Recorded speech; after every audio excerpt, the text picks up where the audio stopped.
Ayan, so welcome back sa ating channel. So for today's video, merong katanungan mula kay Sir uh, Rainer Navasca.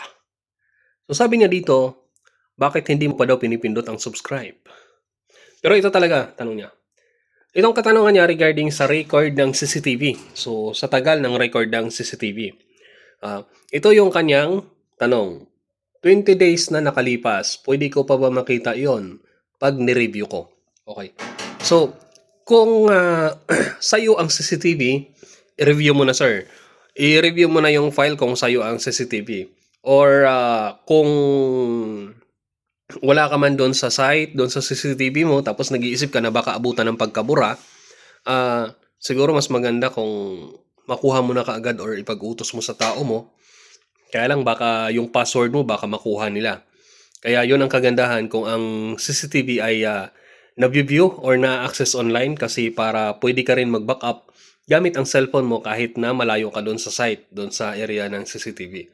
So, ayan. Kung ang CCTV naman ay hindi mo pag-aari, pag-aari yan ng ibang tao, ng kapitbahay or pag-aari ng barangay, mas maganda na makipag-coordinate ka na kasi sa katanungan mong ito, hindi ko kasi masasagot yan, sir, kung nandun pa ang file.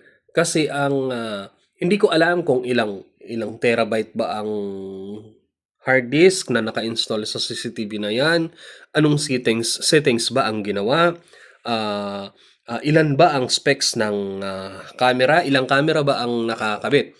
So yan kasi yung mga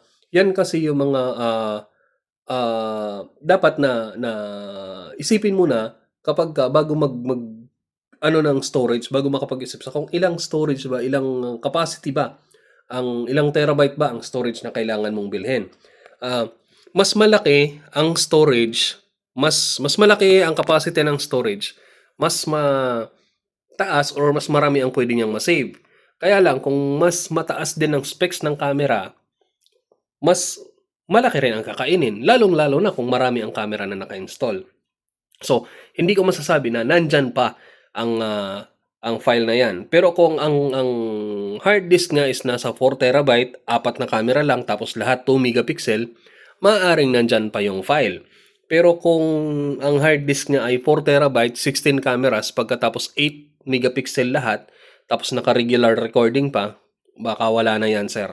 So, mas maganda, kung sa'yo ang camera, mas maganda ma-backup mo na yon. Pero kung hindi naman, mas maganda makipag-coordinate ka na ngayon kung nandyan pa yung file para ma-save. Ma-save na ng may-ari yung file or makuha mo na yung file kasi baka abutan ka ng pagkabura. Okay? So, alam mo naman na nagre-rewrite ang ng CCTV. So, baka abutan ka ng pagkabura pag nabura na kasi yan na napatungan na, mahirap na siyang i-retrieve. Okay?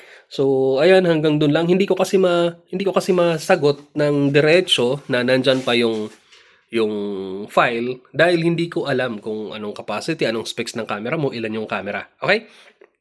So, ayan, hanggang dun lang. Sana kahit paano nabigyan ko ng kasagutan yung tanong mo. Hanggang dun lang. Kung may katanungan kayo, maaari kayong magtanong. Huwag lang mathematics.